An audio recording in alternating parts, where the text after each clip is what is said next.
Hi, everybody. Welcome to my All Things Aviation and Aerospace Father's Day special. I'm Vince Mickens. Let me begin by wishing all of the dads a happy Father's Day. I am up in New York, actually, on Roosevelt Island at a friend's home to do this broadcast.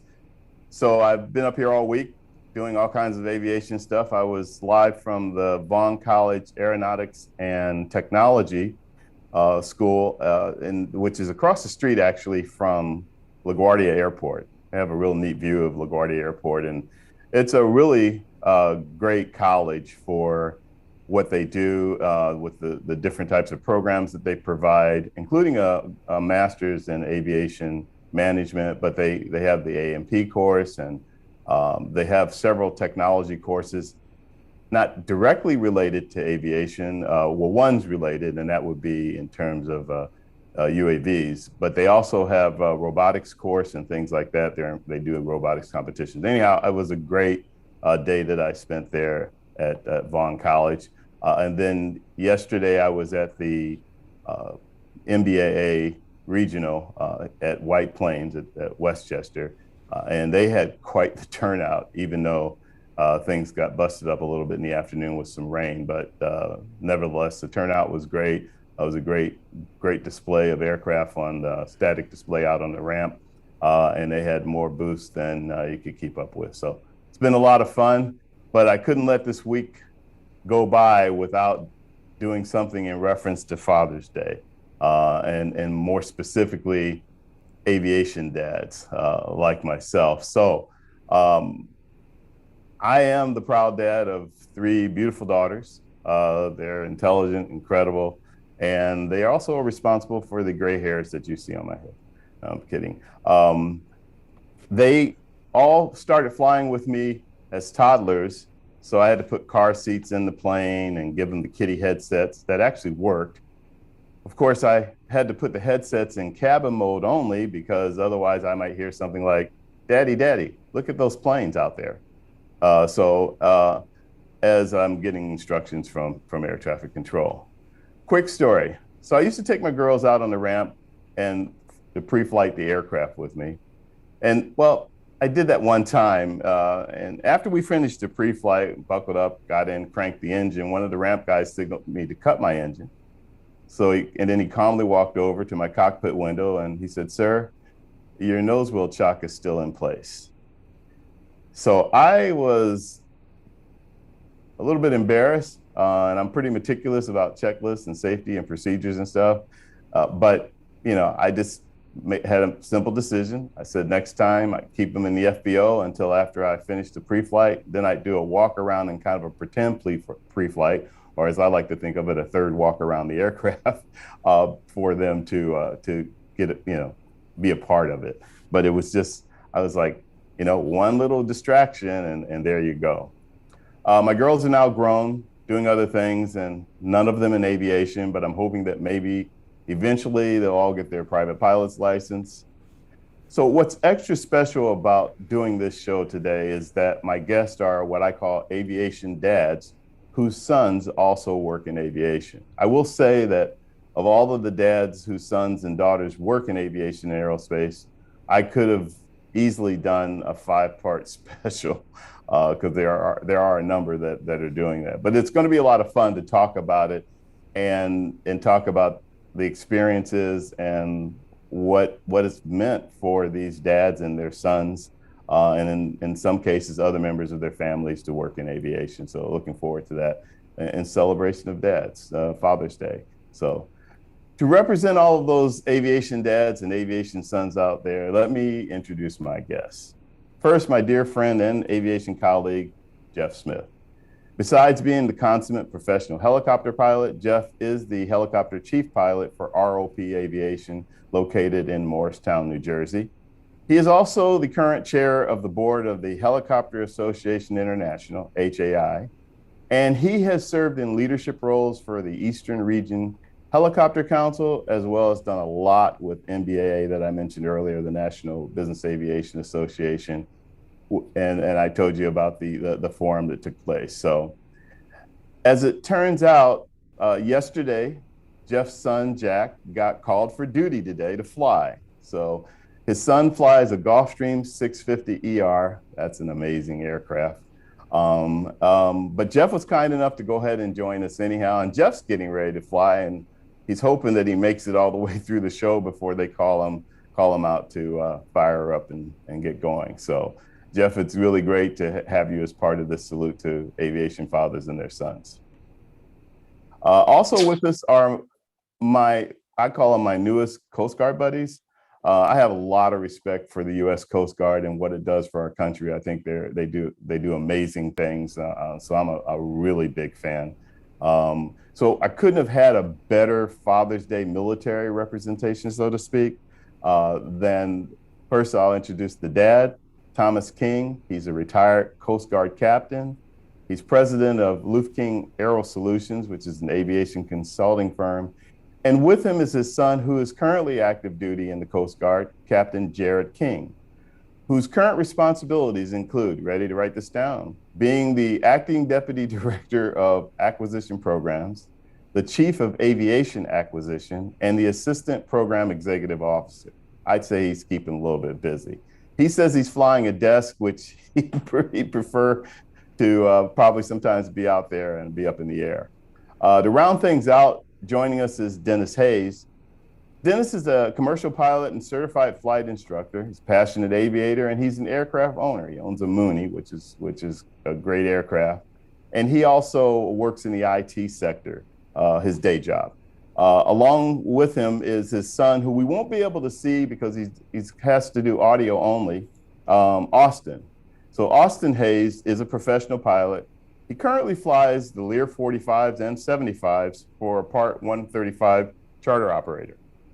Gentlemen, welcome to All Things Aviation Aerospace. Welcome to this Father's Day special. So great to have you guys with us. Thanks for having us. Thanks, absolutely. Thank you.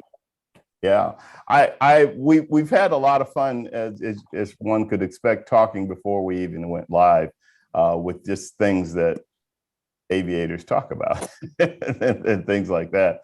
So I'm going to nod to who I will consider the senior of the room, Tom King. Tom, you're retired U.S. Coast Guard. You're a retired U.S. Coast Guard aviator. How about we just kind of start out and telling us about how the Coast Guard even came about, how you got interested in aviation, and what that was like? Well, I first got interested in aviation at age 3. My uncle, who was a flight instructor during World War II, my dad and I had gone over to pick him up from work. And while we were there, he said, "You want to go up for a ride?" So I was only 3. Dad and I climbed in, and it absolutely floored me the once or twice around the pattern that my uncle, who had I only seen at family gatherings, here this guy is flying an aircraft. And man, the long run down the runway, the takeoff, the houses got smaller. It was a thrill for a 3-year-old. And I thought, man, I wonder if I could do that too. At age 7, Mom and Dad took my sister and I to the Smithsonian. I marveled at the Wright Flyer and the Spirit of St. Louis back when they were in the old Smithsonian Arts and Industries building. Movies like Those Magnificent Men and Their Flying Machines attracted me to early aviation. So you were locked in. Oh yeah. I think it was always there. I went to the U.S. Coast Guard Academy. Second class year, they give you 2 weeks of aviation indoctrination at the Aviation Training Center in Mobile, Alabama. And at that time, Coast Guard Academy graduates first went to sea before they did anything else. So I was on a large high endurance cutter out of New York City, Governor's Island. And I think those months doing North Atlantic patrols, fisheries patrols in the North Atlantic in the wintertime really made me think hard about going to aviation flight training, which I did at Pensacola back in the 75, 76. And it was just pure exhilaration. The first takeoff, I was thrilled. In fact, my first solo, it was so buzzing that I forgot to raise the landing gear until I was about 5 minutes out. I mean, it goes with what you were saying about the nose wheel being chocked. And it was so doggone embarrassing. And how do I explain that? The only thing I can think to say was, I tried to do that. Yeah. What were you training in? At that time, they were T-34s, T-28s. It was the T-34. Okay. So you guys had the same training as everybody else that goes to we had started in T-34, then T-28, and that was about 120 hours of fixed wing, then to the Jet Ranger, and then to the Huey. My first aviation assignment was Coast Guard Air Station Chicago, where I learned the true definition of cold. Which Chicago will do that every friggin' time. I know. The first night in Chicago, I got there and checked in, and the guy on the radio said the temperature outside was -15, wind chill -34. So if you go outside, be sure to wear a sweater. And I thought the guy was kidding, which he was, but I mean, it was cold, but it prepared me for my next aviation assignment, which was in what we call our Polar Operations Division. I made 3 polar deployments to the Arctic and Antarctica. So what did you fly? I'm sorry, what did you fly in Chicago? The Sikorsky HH-52 Alpha. Okay. Yeah, floats on the side, sponsons on the side. Gotcha. And that's what I flew in polar operations. I was in the aviation detachment deployed to Antarctica and the Arctic. 4 years at Cape May. Then I was on the Coast Guard aviation staff at headquarters as the first platform manager for the new H-65. At that time, it was Aerospatiale. Mm-hmm. And HH-65 Alpha.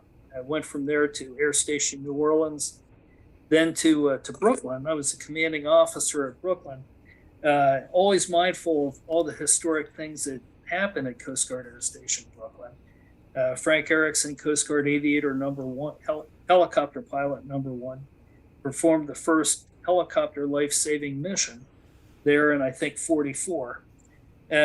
First ASW aviation deployments out of Coast Guard Air Station Brooklyn. It was a tremendous place to be. Yeah. And as you can imagine, flying around New York City, your head's constantly on a swivel. Absolutely. But I also just that's the biggest part that I admire about the Coast Guard. I mean, Coast Guard does a lot of great things, but in terms of flying, the way you guys fly those helicopters for rescue missions is absolutely mind blowing. I look at some of the videos sometime and I'm like, that's some serious skill. And I say a couple of bad words with it, but it's really impressive. Jared, what was happening with you while Dad was doing all these things? So one of my earliest memories was my dad mentioned Chicago, was being a kid walking on the hangar deck there. And so Coast Guard air stations are similar to how EMS is set up. So you always have someone on watch. And so on duty nights, as they call them, a lot of times my mom and I would come in. I was just a little guy, come in, and I remember playing there in the wardroom, and then walk around on the hangar deck and seeing the helicopters and everything. But I'll be honest, I was always around Coast Guard helicopter aviation, but that's not what inspired me to go the route that I went. I had the GI Joe F4 or Sky Striker, which was basically an F-14 Tomcat with a little switch on the top. Yeah, I have one. and I was like, this is the coolest thing in the whole wide world. And then Top Gun came out, and then it was the deal was sealed, and I was doing it. But then they phased the F-14 out. I was like, what am I going to do now? So it was all about I decided I'm going to fly the F-15 for some reason. That's the one I switched to from the F-14. And I was all about the Air Force Academy and what do I need to do to get into that.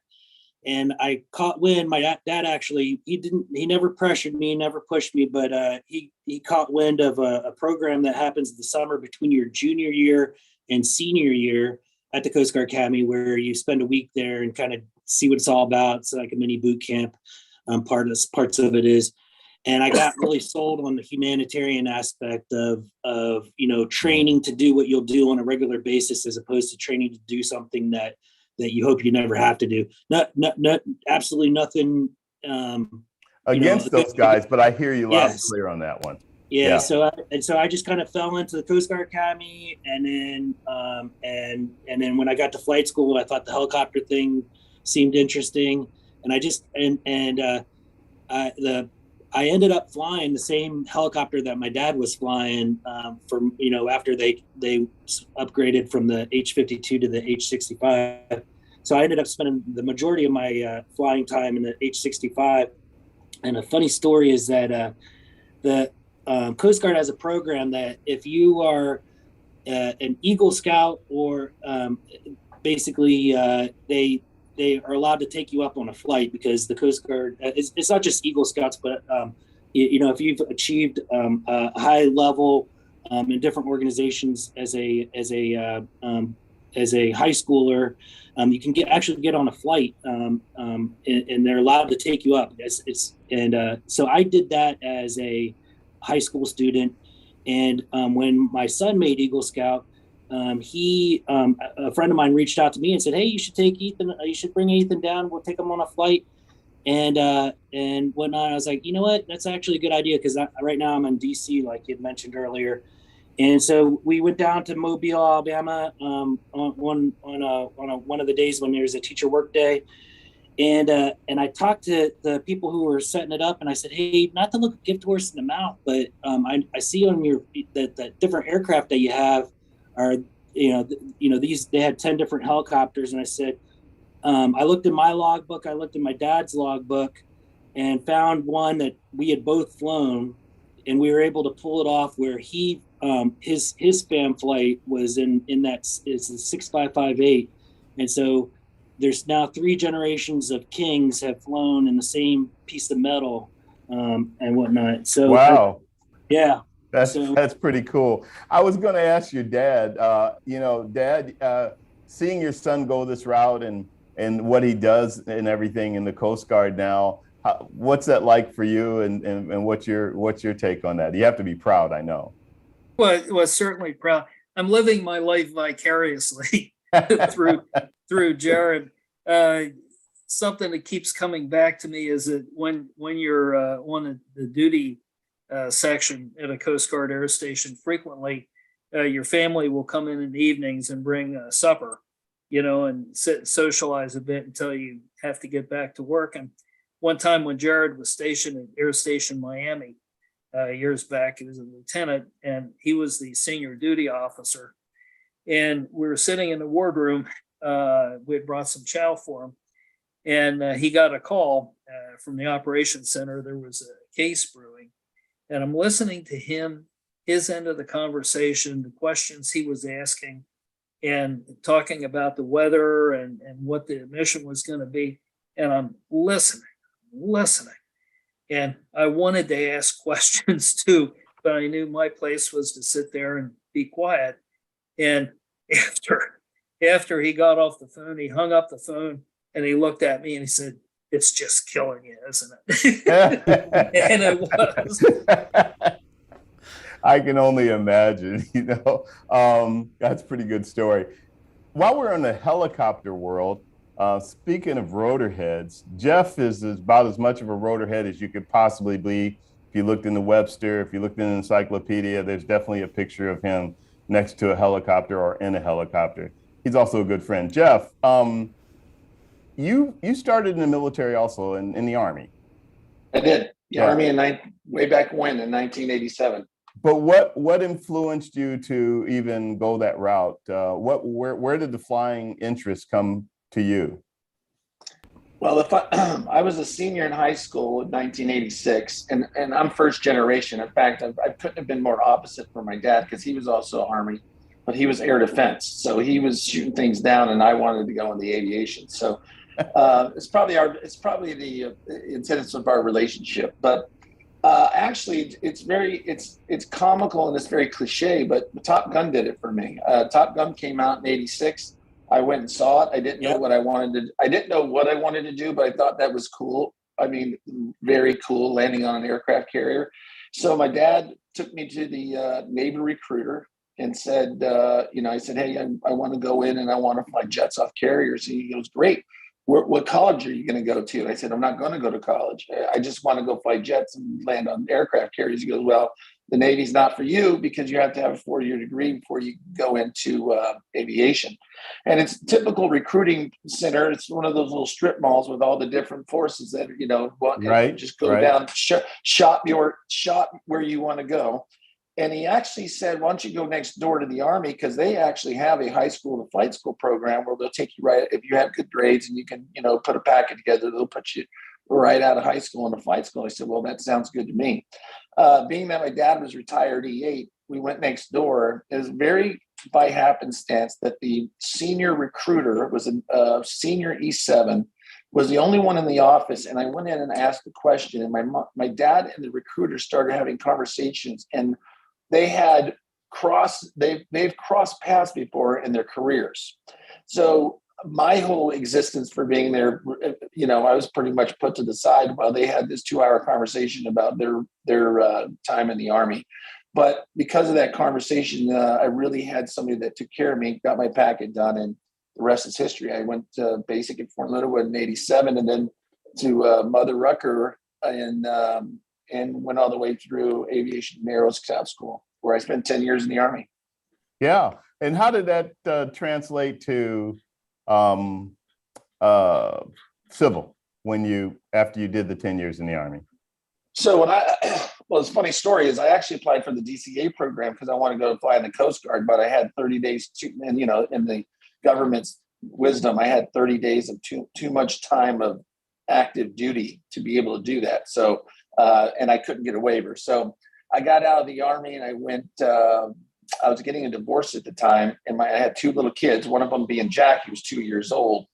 My wife at the time was still in the military. She got stationed actually in Fort Monmouth, New Jersey. So I moved up there, started looking around. It was a very interesting conversation with a guy that he had a tour company, and he says, we don't hire Army people. We don't hire Army guys. We don't hire Army guys usually, and we don't hire anybody that doesn't have New York time. And I'm sure most of the people on this call understand what that New York time means, because it's a very complex piece of airspace. Absolutely. So it just so happened, he goes, well, I said, so what, can you help me on my resume? And he goes, sure, I'll help you on the resume. And we started talking. Next thing you know, he said, yeah, I talked to my buddies, but I think we're going to give you a shot. So in 1997, I started doing tours in A-Stars up and down the Hudson River, showing everybody the Statue of Liberty and the Empire State Building. And, even back then, I have great pictures of me in front of the World Trade Center, both towers. So, yeah. So I did that, and I'm a Texas boy, so I said I didn't even know where New Jersey was actually when I was doing all this. So I said, I'm coming to New Jersey, but I'm not staying here. And here I am, 26 years. So 26 years later. You mentioned Jack. So Jack was. When did he indicate that he would have an interest in aviation? I actually beat him up all the way through high school, and he didn't seem that that's the direction he wanted to go. Now, he'd been in helicopters and airplanes a lot during his childhood, because anytime he came to visit, he moved on, and they moved on and went to lived in Maine. So when he came down to visit me, we were always in a helicopter doing something. We're either flying in the city, we're going to the Yankees games. We had a lot of access. He had a lot of access. In fact, I have a great picture. I wish I had given it to you, but I went on to manage a AS365 Dolphin for a charter company, and I have a lot of time with me and him, and him sitting in the left seat. So he'd seen it a lot, but he never really showed that he wanted to go into aviation until he started, very similar to me, he started trying to figure out what he wanted to do in life. And he actually enlisted in the Army Reserves coming out of high school to be a Black Hawk mechanic. So right out of high school, he went to, I got him a job because he needed a job for the summer. I got him a job out in East Hampton, working as a ramp person, loading and offloading airplanes, fueling them, cleaning out the lab, all the fun duties that working at an FBO. He went to AIT, and when he came back, because he was in reserves, he had money to go to school and all those kind of things. He says, I want to be a pilot. And so he enrolled in ATP flight school right there in Morristown. He moved into my basement, And 8 months later, he was a commercial multi-engine pilot. Yeah. So it kind of evolved into it, and now it's him and all of his buddies. That's what they want to do. I think you see it, and then you understand it, and it really gives that drive. And I think that's why stuff like what we're doing today is very important for the young kids to see that it's doable. Absolutely, it is very important, and I was going to kind of piggyback off what you were saying and say that's the stories that you guys are telling today are just what young people need to hear, because everybody goes different routes, and none of us end up taking the route we originally thought or had planned to. Things just happen, and they, I was just thinking of a couple of pilots I talked to who became a pilot in the Air Force, and the next thing you know, they were flying Air Force One. Well, they didn't go in the Air Force saying, I want to fly Air Force One. They just wanted to be a good pilot, and it ended up happening that way, both on the Air Force One and Marine One, the helicopter side as well. It just happened to parallel on that. But yeah, this is absolutely to inspire the upcoming generation and to give them some ideas of what they're addressing and dealing with and that type of thing. One other thing I wanted to mention with you, well, I had a question for you first, Jeff, and that is, how did your son end up in a 650 ER? How did that transition happen? Well, hustle. First and foremost, hustle. But CAE Semiflight has a center in Whippany, New Jersey, which is about, at the time when he was living at my house, it was about a 30-minute drive. And they have a program where they will hire 400, 500-hour pilots for their supplemental crew program, where they'll train them in the airplane, they'll put them in the right seat, because they sometimes have clients that are coming through to do captain recurrence and stuff like that need to sit in the left seat, but they don't have the instructors, and sometimes the companies don't send crews at a time. So they augment that with these I would say student pilots. And what they would do is, after 82 or 86 sim periods, they'll actually type them in the airplane that they're flying. So that's what he did, and he did it. And he just had his 28th birthday, and he's typed in the G4, the G5, the G6, the Global, and also the Falcon 2000 Classic. Wow, that's really impressive. You've got to be proud of that. I am over proud, and but watching it, and it was a lot of hustle and a lot of studying for him, but also that program is phenomenal. So just he lives in a house up in Lake Opakon. It's his house. He bought it, but he has 4 roommates. They actually call it the Fly House. All 5 of them are in aviation. They're all under 30 years old, and they all have jobs that are 6-figure jobs, living in that house and flying all over the world. One of them is which I could absolutely consider one of my sons, is 21 years old. He's typed in the 550, and he's in Maldives right now, and he's making really good money. Yeah, wow. It's amazing. It's amazing. Yeah. It's amazing what's out there right now, because I can tell you, for everybody that's on this call that is my age, we didn't have it that good.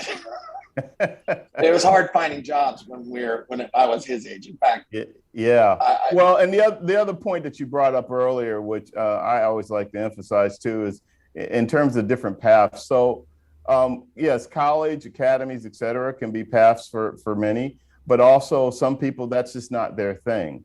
But it's really impressive to hear that your son, even though he decided to go a similar route to you, he still, look at his accomplishment, because it's not an easy thing to get type rated in the aircraft you just named. That's not a sleeper. That's a pretty big deal. Before I move on to Dennis and his son Austin, I wanted to ask you, or I'd let you comment, Jeff. One of the things about you that got my attention when I first met you is you're a big advocate for this industry, and an active one. You worked with the Eastern Regional Helicopter Council. You're now chair at Helicopter Association International, which is a great advocacy. It's the advocacy group for helicopters. And you've also done a lot of things with NBAA, the National Business Aviation Association, all advocacy related in dealing with, a lot of issues. Speaking of New York, that helicopters deal with. Can you just talk about that for a sec? Well, sure. I always believed I've had it very good in aviation, and I always believed in giving it back. So I started with the Eastern Region Helicopter Council about 20, I think it was 20 years ago. I was actually just a member, and then I didn't think that a lot of things were happening. So I actually wanted to get inside inside behind the green curtain to see what was happening. So I ran for the board, and 2 years later, I became the chair. And in my first year as the chair, we had a midair in the Hudson River between the Lancer and a helicopter, and a good friend of mine died. And I was immediately asked to come to Washington, D.C. and be part of the New York task force for the redesign of the special flight rules area over the Hudson. So I really got involved. I really met a lot of really good people. I was meeting with Matt Zuccaro from HAI was part of the task force. Rob Hackman used to be it. I know from NBAA. Yes. He was my counterpart on the task force, and a lot of wonderful, beautiful people from the FAA trying to get together to figure out, how to enhance the safety of aviation around the Hudson, and we spent a great time doing that. But during that, is when I really learned that we have to have people that are actually doing the business involved in the future of the industry, because there has to be everybody's different experience to make sure that everything was great. And I got a lot out of that, and I never stopped since. So yeah, it's been a path. I'm very much in the government affairs piece.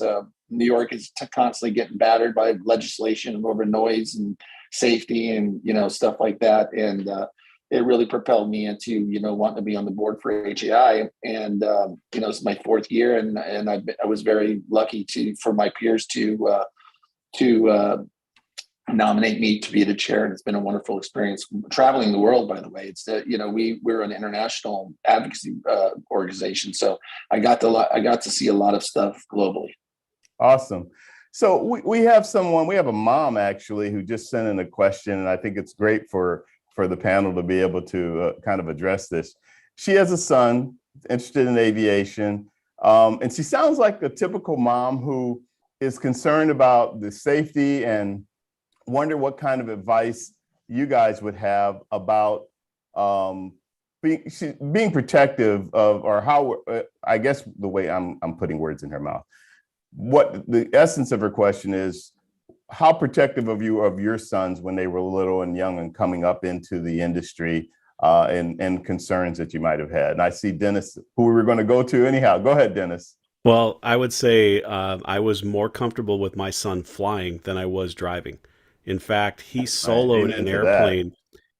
He soloed an airplane the day after his 16th birthday, but I had to drive him to the airport because he still didn't have a driver's license.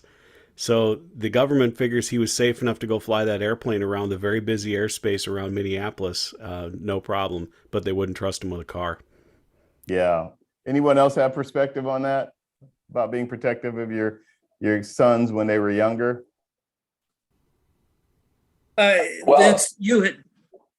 Vince, you had mentioned at the beginning of the program that you were very clear that your three daughters were not responsible for your gray hairs.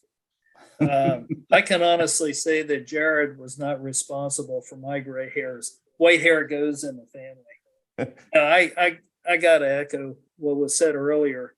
If knowing the rigor of Coast Guard aviation and our training, that if the instructors were satisfied with Jared, then certainly I would be too. But I felt a responsibility to the parents of all of our people in Coast Guard aviation to ensure that we had the best possible program, best possible training, best possible risk management program, which was very important. No, I was very satisfied with it, and I always knew from when Jared was young that he always had his stuff together. He always knew what he was about. Yeah. Jeff, I see you nodding in agreement. No, I agree. In fact, my wife and I always were in disagreement. She was much more protective. In fact, when Jack and I and his sister used to go fly when they come to visit, it was our pinky promise that we wouldn't let her know, because she would really have a big problem with it. the aviation, just go back, the aviation industry is the safest mode of transportation. It really is. People don't think, there's a lot of bad stories and the myths about not being regulated. And, people don't understand things like uncontrolled airspace, which means, nobody's paying attention. But, we're heavily regulated. There's a lot of overwatch. And honestly, because of things that, just the industry itself is pretty expensive. So when you get down in training, insurance, premiums, that kind of stuff, we actually police ourselves pretty well because somebody else's actions have a direct effect on whether you can do your job or not. So we police ourselves very well.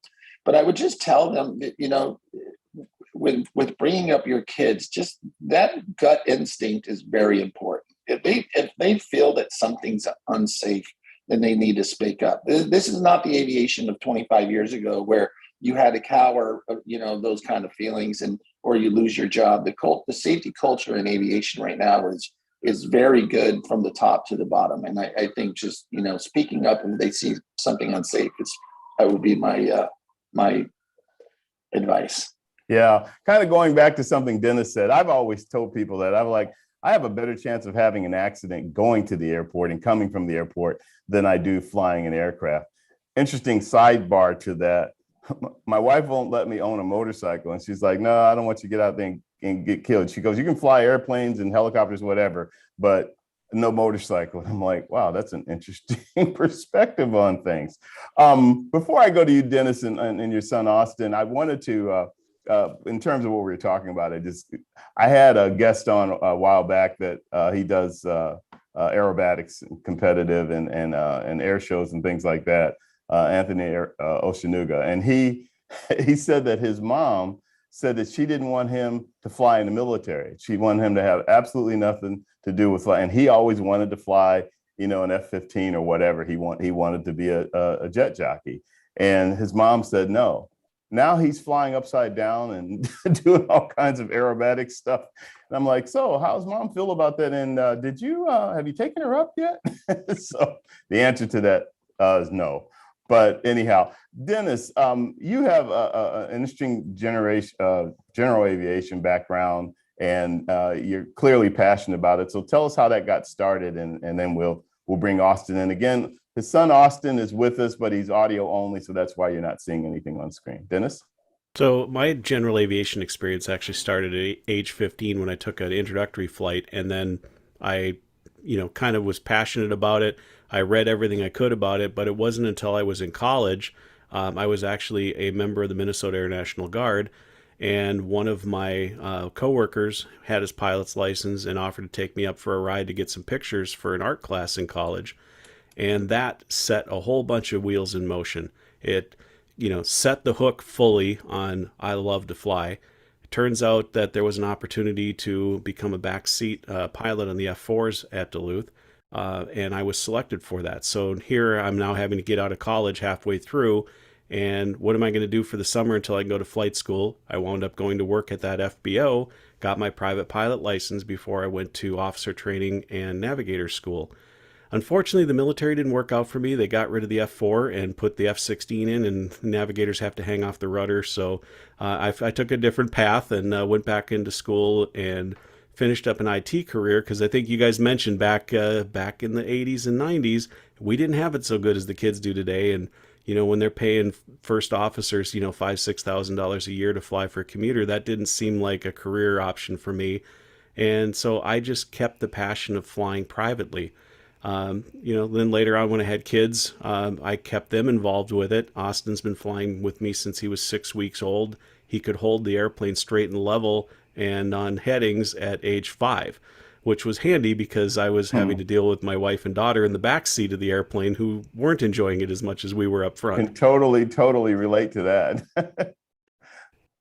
So yeah, that's how that all happened. And he's found out Austin soloed an airplane, at age 16, and he's been, going through the college aerospace program after high school, and is now, he's a second officer or second in command on a Lear 75 near here in Naples. So it's really come a long way for him.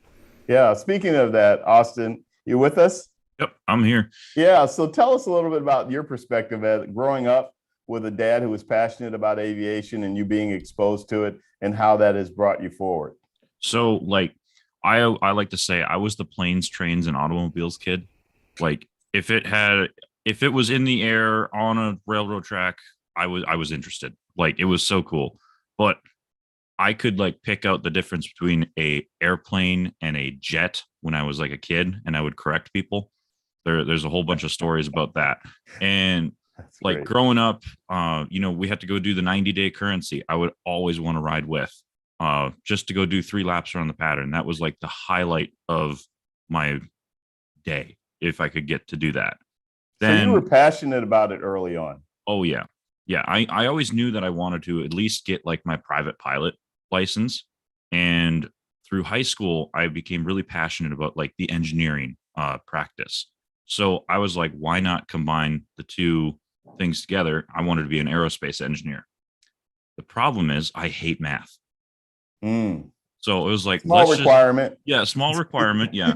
So let's just do this flying thing. So finished up high school, went into pretty much the local like university 141 flight program. And I had already had my private pilot going into that university program. So finished up all the rest of my ratings, graduated with a degree in professional aviation. And then things happened, moved to Florida, flight instructed here in Florida, and now I'm flying a Learjet. Yeah.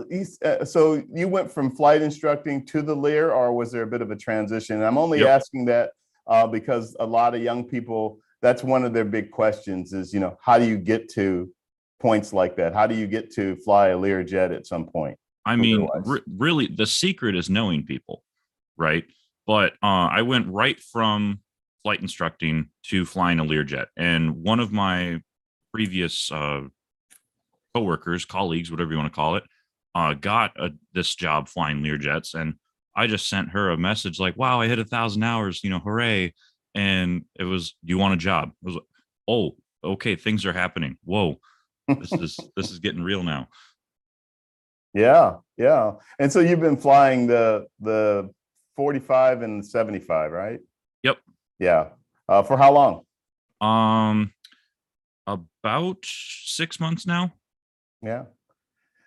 Dennis, seeing your son progress like that and now flying Lear jets and doing what he does, tell us how you look at that.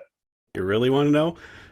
I really want to know. One, I'm proud, and two, I'm jealous because he's, There's the real dad coming out. Yeah, no, I wish I could follow in his tracks. He has a career ahead of him that I could never have imagined. When he graduated from high school, they talked about a pilot shortage, but to see it truly materialize and see how pilots are truly being compensated now and what a excellent career option it is. I am just, I'm ecstatic for him because I know he's going to do great things, in the future. I mean, look, he's 24 years old and flying a Learjet. I was 24 years old and could barely fly a 150. That's all they'd let me borrow at the airport. Yeah, no, I hear you on that one totally. And I also get it about what you wanted to do. Like you mentioned, you were going the military route, and then that kind of, changed on you in terms of your path with that. When I was in high school, I wanted to be I wanted to do what Jeff wanted to do. I wanted to land and take off aircraft carriers. So I wanted to be a naval aviator, and my glasses kept that from happening. Of course, now you can get your eyes fixed with laser surgery and still make the qualifications, but you had to have uncorrected 20/20 back in the day. So that took care of my flying career as far as the Navy was concerned. I was going to ask you, I'm sorry, a question popped up on my screen and I got distracted with it. I was going to ask you about actually ask all of you this question. So as we get to the latter part of the show here, one of the things that I like to kind of do is go around and ask everybody what their advice is from all the things that you experience. I want to hear it from the dad's perspective and from the son's perspective, to young people that are interested in an industry that is really blossoming right now, both all overall, but particularly in aerospace, actually in every aspect. I shouldn't just pinpoint one area. The industry is doing a lot of things. So with that, what are some of the things that you recommend that folks consider? And that includes their parents who don't know. A lot of parents don't know about our industry, but they have kids that are interested. So they're kind of challenged with how do they find out more things? How do they get their kids engaged and things like that? And I always ask this question, and a lot of the answers are the same, but usually somebody comes up with something that we haven't talked about. So I open the floor to you guys on that. Well, Austin had already said it. It's, in aviation, it's not what you know, it's who you know. And so if someone's passionate about aviation, go out to the airport, go talk to people, introduce yourself, become familiar, because the connections that you make there will surprise you later. Austin moved from Minnesota to Fort Myers because I packed up and moved the whole family because we found a house on an air park, and that has been my dream. So we moved the whole family to Florida. Austin comes down here and needs to find a job at a flight school. Well, it happened to be through, I knew a guy that ran a aviation business. He happened to know an owner of a flight school, and that helped grease the skids of getting a resume through quicker. And then that connection obviously then led to his coworker getting him a job in a Learjet. So the connections that you make, that networking, is extremely valuable. The people are out there. People want to help you succeed, and you can't do it alone. Yeah, Jared, as a Coast Guard aviator, your perspective. For getting into aviation, so I mean, it's a little. You need to like was mentioned earlier, in order to get into Coast Guard aviation, you need to be in the Coast Guard.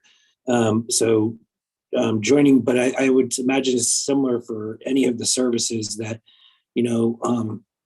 get in there and get into the organization and apply. I guess one thing I wanted to point out when military training, or just aviation training in general, is that there's no substitute for knowing the material. You can get into the aircraft and have a hard time with the maneuvers. You'll figure that out eventually through over time, and repeating it over and over again. But knowing the material and having that cold in case that if there is any kind of malfunction that happens, it's second nature. You're not trying to draw on it. So I would say somebody who's aspiring to go into aviation, really, when you get that material and you start your path, really learn it, not just read it, but learn it so it's second nature to you when you need it. Gotcha. Somebody else was about to jump in. Was that you, Austin? Yeah. Speaking as a flight instructor, to add on to that, the most important thing is to know the material, 100%. Yeah. So if you're already learning to fly, make sure you put in the effort and actually do it, and it'll pay off. But if you're trying to get say your kid or whatever interested in aviation, bring them to an air show. That's the number one way to spark it. I think that's really what sold it for me, seeing all the jets, warbirds, everything going overhead. And also, if you're trying to get a foot into the industry, get those connections that you really need to further your career, go to your local busy BizJet airport and get a job working line there. I worked 5 years working line at a really busy reliever airport in the Minneapolis area, and I did a ton of hangar flying and schmoozing, whatever you want to call it, with people, and got to fly so many airplanes that I would never had the opportunity to otherwise. Do you guys think it makes a difference that all of you had your dads as that were already in aviation as some influence? In other words, do you think it would have been different if your dads weren't aviators? Oh, it would have been, for sure. Yeah. I bring that up because I think that is the case in a lot of scenarios where you have, again, I mentioned parents. You have parents whose kids are interested, maybe they go to an air show and they get that spark of interest, but then they don't know the next step, and the parents don't know the next step in terms of what to do. So I think some of the advice that you're giving along those lines is really great. I actually think of the same thing, that kids really, whatever exposure they can get. I mean, I think all of us with the passion, I know, working out on the ramp, I did that when I was a teenager. In fact, I did anything to fly, basically. I was the one to say, oh, you're going to ferry an aircraft? Can I go? And things like that. So got in trouble a couple of times with my mom, who said, no, you're not going on that flight. You can't just get in a plane with strangers and go to Memphis. I was like, why not? But I was 12. Yeah, Vince, I agree with you 100%. I think it's the exposure, right? So Right. like there was probably 80% of the population my age that had an F-14 Tomcat, Sky Striker, G.I. Joe Sky Striker, thought that was cool and wanted to do it one day. But it was the being able to walk on the hangar deck as a young child and seeing that, and just and seeing my dad fly over the house on his duty night and do a circle around the house. You're not allowed to do that.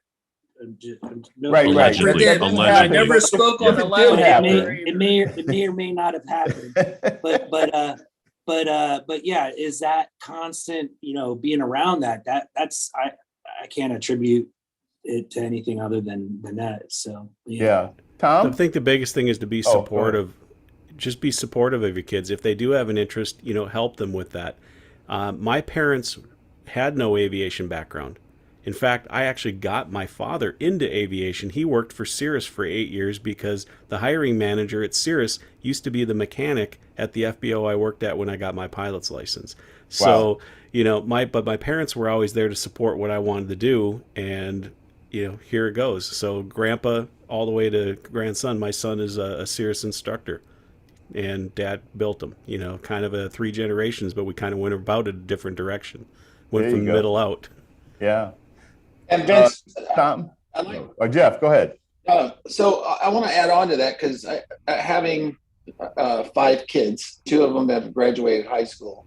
I think it's fairly easy to get your child enthusiastic about aviation. In fact, they probably do it themselves. But my advice to the parents would be, don't be afraid. I mean, look, there's many ways to get into aviation, to be a pilot or a mechanic or whatever you want to do. And military is obviously a fantastic one because it's cheap, or it's free, if you want to call it that. But if the military is not the direction your child wants to go, don't be afraid of the sticker shock when you go into a flight school right off the bat and say, how much is this going to cost and stuff like that, because there are so many programs, financing, scholarships, and things like that. Tons of scholarships. Yeah, and honestly, I have a college degree, so I'm not knocking having a college degree. But coming out of high school, parents have to make very tough decisions about whether they want their kids to go to, college, or how are they going to pay for flight school? Can they do it both? And most people cannot do that. But I can tell you from a vocational side, and I do a lot of workforce development. From a vocational side, you're actually, the way aviation is set up right now, and the way the pilot shortage and the growth of aviation, the training the pilot not being able to keep up with the growth of aviation, you actually have a better chance of more bang for your buck having your kid go through aviation than you would going through college. So don't be afraid is what I would have to tell you. Yeah. Tom, I was going to go to you just to see what your thoughts were. Well, Roger, all the above.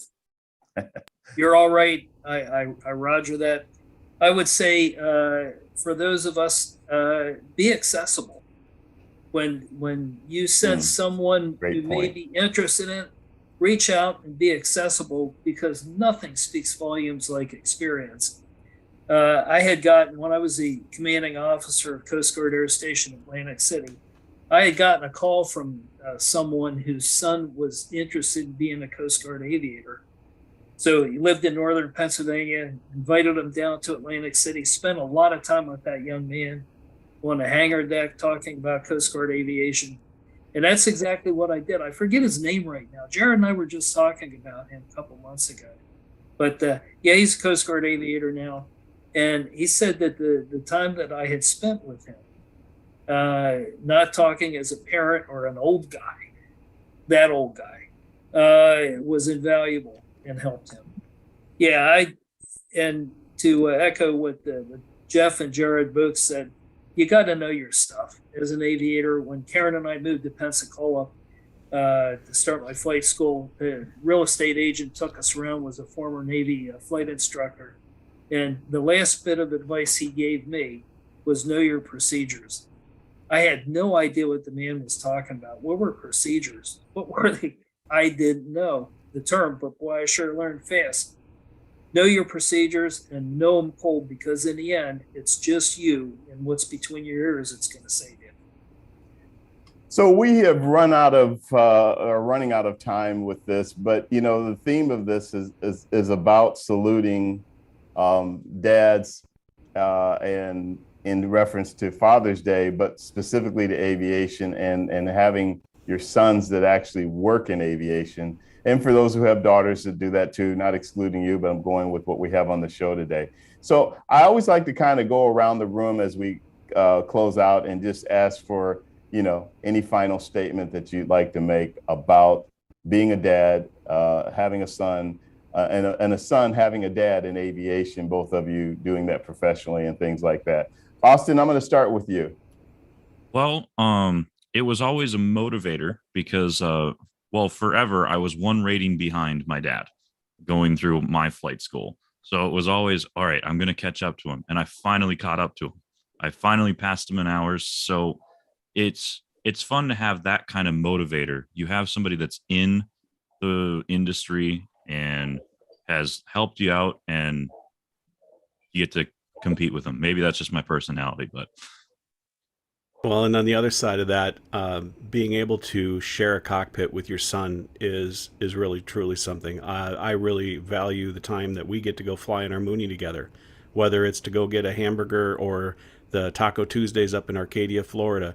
You know, even a quick little trip like that, just seeing how you know, how professional he is with flying, and how when he came back from his Learjet type rating, how different he was about checks and procedures and call outs and things like that. You know, just seeing that career progression going from that first solo at 15 to now, you know, flying Learjets and being able to fly with him is just, it's a great for us. Absolutely. Jared?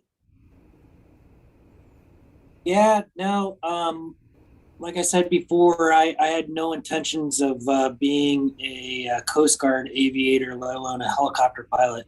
I just kind of feel like I followed my own path, and it ended up being very similar to my dad's. And I think that a lot of that was just based on the exposure. And I guess I want to really thank him for having that as a guiding beacon, if you will, because I definitely wouldn't change anything that I've done in my career. So, yeah, Tom. Jared says thank you. Thank you, Jared. I'll remember you at Christmas. My last flight in a Coast Guard aircraft, H-65, was probably the last month I was on active duty. I was the chief of Coast Guard Aviation for 3 years. And I was visiting Coast Guard Air Station San Francisco, where Jared was stationed. My last flight was doing a maritime security patrol with him. He was a right seater. I wasn't allowed to sit up front in the cockpit. That wouldn't have looked good. But I was in a jump seat right behind him, and doggone, we lost an engine. At that time, the H-65 didn't have enough power to hover on one engine, so they required a running landing. So listening to him, and as professional as he was, it was just so totally textbook. As we're coming down out of the sky to land at Oakland, to do a running landing, we're coming down, the houses are getting bigger, the ground's approaching, and I look over at Jared and I'm thinking, I hope he doesn't have any grudges against me for all the times I yelled at him for not making his bed when he was a kid. And I always thought I was good at running landings, but he greased it right on. Good job, Jared. So proud, and I love you. Yeah, Absolutely. wow. Yeah, that's absolutely perfect. So it looks like Jeff had to go fly, so he's gone. And but I want to thank all of you for taking the time to do this and this special tribute to Father's Day in aviation specific. So I wish the best to all of you, Dennis and Austin, Tom, Jarrett, Yes. Jeff, and your son Jack. Even though, as I said, Jeff is flying, I want to thank you guys very much for being a part of this. Thanks for having us. Thank you. Yeah, it was Thank fun. you, Vince. It's absolutely been a pleasure. And happy Father's Day to you guys. Thank you, sir. You too. I guess it would be You good as to well. do that too, since we're talking about that. All Things Aviation and Aerospace is an aviation career oriented show. I'd like you to ask that you please subscribe and follow. It is available on YouTube, the YouTube channel, Facebook, and LinkedIn under Private Air Media. It's also available as a podcast on Apple, Spotify, or wherever you listen to your podcasts on. But until next time, please take care, stay safe flying if you're a pilot in blue skies. And by the way, my show next week is on corporate catering. So it's actually about the folks that cater for private jets and that type of thing. It should be a lot of fun with that show as well. In the meantime, everybody stay safe. Wishing the best to everyone. Happy Father's Day and have a good one.